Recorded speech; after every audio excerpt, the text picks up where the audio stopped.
Lavrov, Foreign Minister of Russian Federation, Sergei Lavrov, congratulates Rubio, his counterpart in America, Marco Rubio, with July 4, U.S. Independence Day.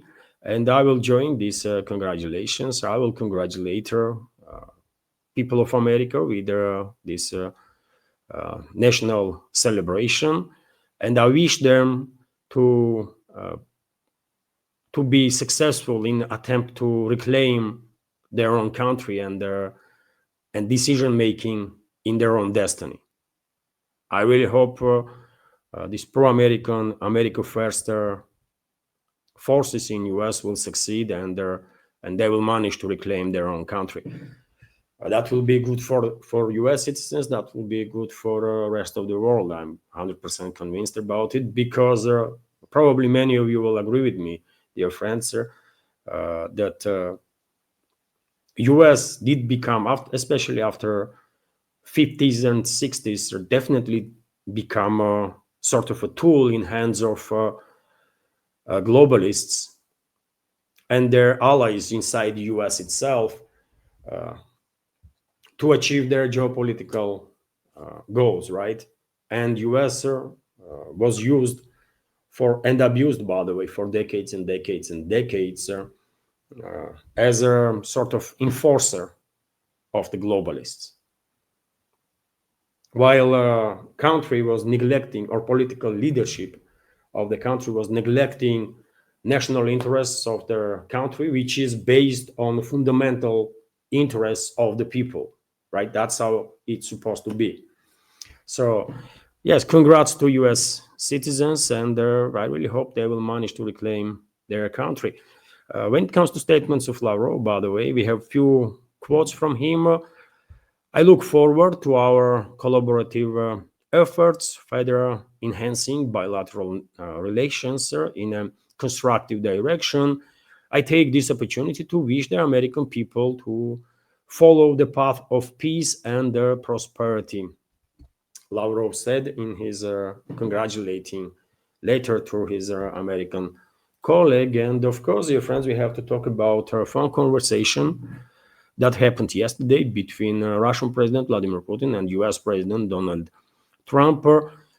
In yesterday's second news update, I did share some information about it, but now we have a full report about statements of Yuri Ushakov, aide of Russian president, about this phone conversation. So let's go through this news, sir. It is interesting. And later I'll give you a reaction of the US president on this conversation. So Russian President Vladimir Putin and his US counterpart Donald Trump had held a lengthy phone conversation on Thursday. Kremlin aide Yuri Ushakov has stated the two leaders discussed ongoing Ukraine peace talks, their volatile state of affairs in the Middle East, and Russia-US cooperation. He stated below, and we have sort of full text of Ushakov's statement. So let's go through details here. Another almost hour-long phone conversation between President of Russia, Vladimir Vladimirovich Putin, and the President of the United States, Donald Trump, has just concluded, he said yesterday, right after this phone conversation ended. Vladimir Putin and Donald Trump began the conversation by announcing that the US Congress passed his administration's flagship bill envisioning reforms in taxation, immigration, and their energy sector. President Trump himself calls it their one big beautiful bill. Vladimir Putin wished Donald Trump success in implementing the changes he envisions and naturally offered greetings for Independence Day, the national day of the United States, which will be celebrated today. At the same time, it was noted by our side, according to Ushakov, that Russia had played a significant part in the establishment of the United States as a nation, including during the War of Independence fought 250 years ago, and later during the Civil War, which ended 160 years ago. It was stated that our countries are bound not only by their alliance during the World War I and II, but also by deeper historical ties.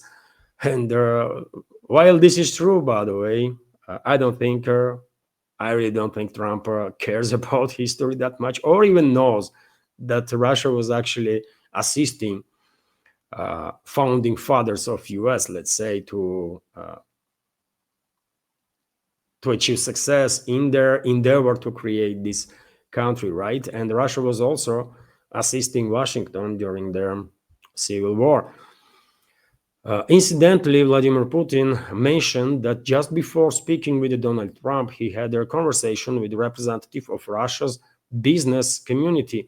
One of the ideas suggested during that meeting was holding exchange of motion pictures promoting traditional values, which both we and the Trump administration hold dear.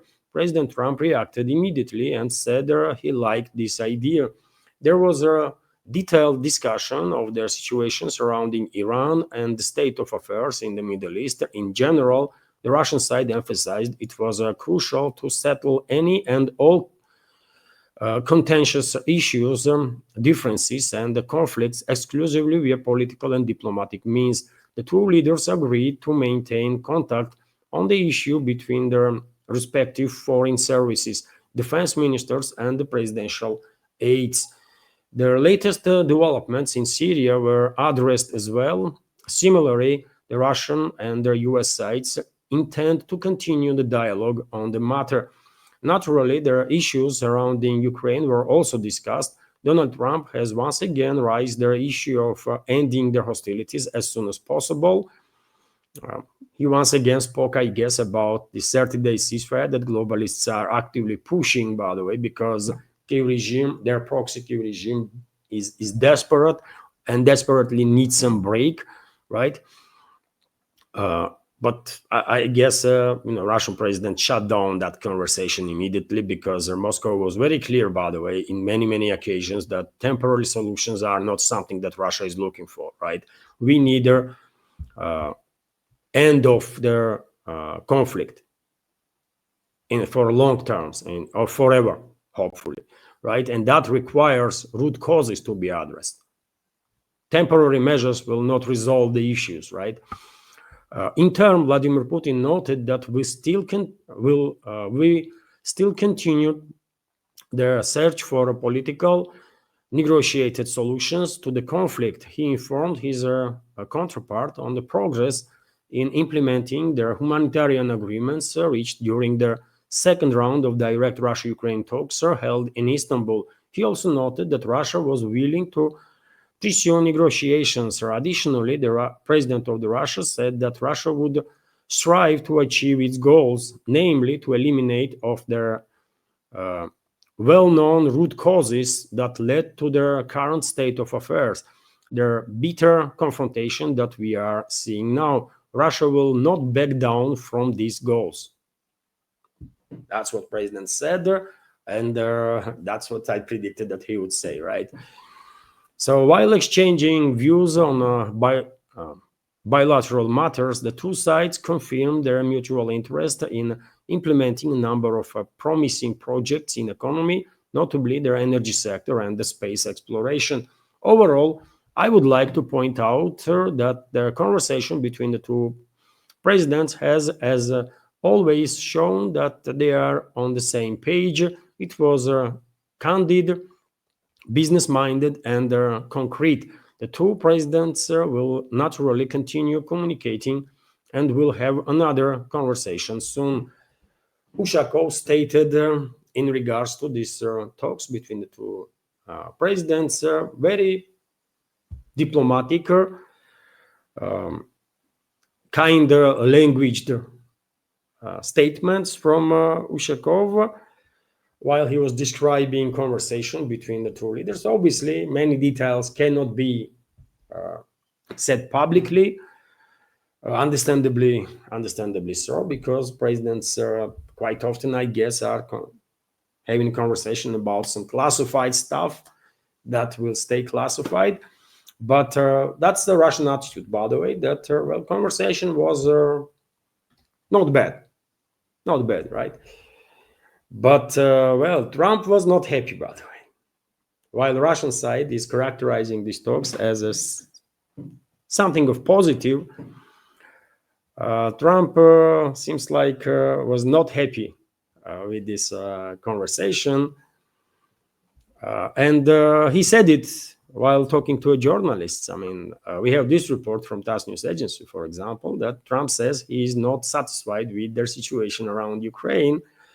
So, following conversation with the Russian leader Vladimir Putin, US President Donald Trump said he was not satisfied with the situation around Ukraine and believed there was no progress. And I can give you some video of Trump's statements, by the way. He made several statements, by the way.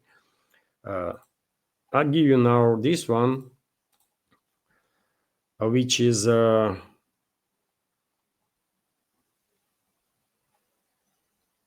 let's listen to it. We had a call. It was a pretty long call. We talked about a lot of things, including Iran. And we also talked about, as you know, the war with Ukraine. And I'm not happy about that. Mr. President, no, I didn't make any progress with it. Mr. President, how much growth can the country expect from the one big beautiful bill? So he is saying basically that there was no progress in regards to Ukraine topic. And he also went to say that US is still giving weapons to Kiev regime. As you know, dear friends, in recent days, there was many reports in Western media, in Russia also, that US suspended their weapon supply to Kiev regime. According to one report, this suspension is just a partial one. According to other reports, US completely stopped supplying Kiev regime with any weapons whatsoever. Difficult to say what is the real situation, but Trump went to say, by the way, that US continues to give weapons to Kiev regime. So I guess that is the answer, right? So what media outlets were reporting about then? I don't know. Maybe partial suspension of their weapon supplies is really in effect, and that's why Trump said that well, some weapons are going to Kiev, but others might not. But it's better to listen to him. I mean, let me give you another video of Trump. We haven't. We're giving weapons, but we've given so many weapons. But we are giving weapons, and we're working with them and trying to help them. But we haven't. You know, Biden emptied out our whole country giving them weapons. And we have to make sure that we have enough for ourselves. Who are you with? Mr. President, So you see, he himself is saying that, well, US is actually giving weapons to Kiev regime. And it's anybody's guess now. He meant that, well, there is a partial suspension in place, but some weapons still are transferred, or what he means, by the way. I mean, who knows, really, isn't it? But nevertheless, let me also give you this report that, additional video, by the way. I almost forget. Sorry for that, but let me give you this third video of Trump when he is actually expressing his opinion in a bit more length in regards to this conversation that he had with the Russian. Are you speaking to Zelensky tomorrow? And what are you hoping I'm speaking to President Zelensky tomorrow, early in the morning. And, I'm very disappointed with the conversation I had today with President Putin, because I don't think he's there. And I'm very disappointed. Well, it's not, I'm just saying, I don't think he's looking to stop. And that's too bad. This is Biden. This isn't me. This is Biden's war. It wouldn't have happened if I were president. It wouldn't have happened. So, I in one way I had to get too involved because it's Biden's war. And I got stuck in the middle of it, just like I did with immigration and a lot of other things that they screwed up. But I was not happy with the conversation, no.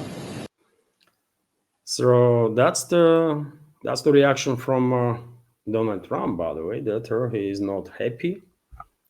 Okay, it's not a Russian president's job, by the way, to keep Donald Trump happy, isn't it? Russian president is doing whatever is necessary to protect national interests of the Russian people, Russia, right? And me, for example, I'm quite happy that Russian leader during this conversation clearly put Trump in his place. That's what happens, seems like, right?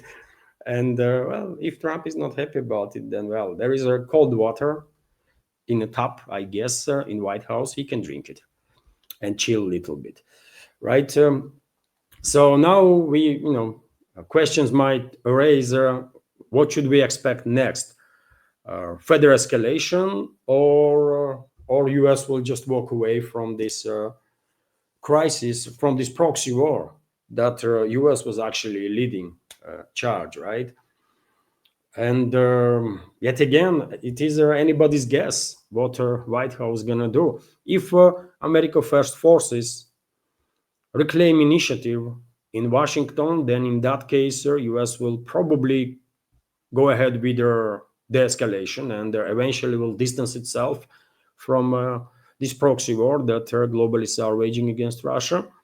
But if globalists and their allies in US are in very strong positions and their initiative is in their hands, then in that case, we will see further escalation from the US. Time will tell. Time will tell. But at this point, due to lack of information, it is difficult to know for sure what to expect. Hello everyone, I hope you find informative and useful this short clip from main news update, and if so, please click that like button and leave some commentary just about anything. It might help to deal with the algorithm and reach wider audience. And if you like my work in general and want to support to save this media project, you can assist through several ways. You can donate to this project through PayPal platform or Boosty, also with the crypto currencies, or you can subscribe to my Patreon page and page on Boosty, where I have quite a lot of extra content on regular basis. All the links are on this video in description box and in the pinned comment. And of course, many thanks to everyone who already helped and continues to support. Thank you.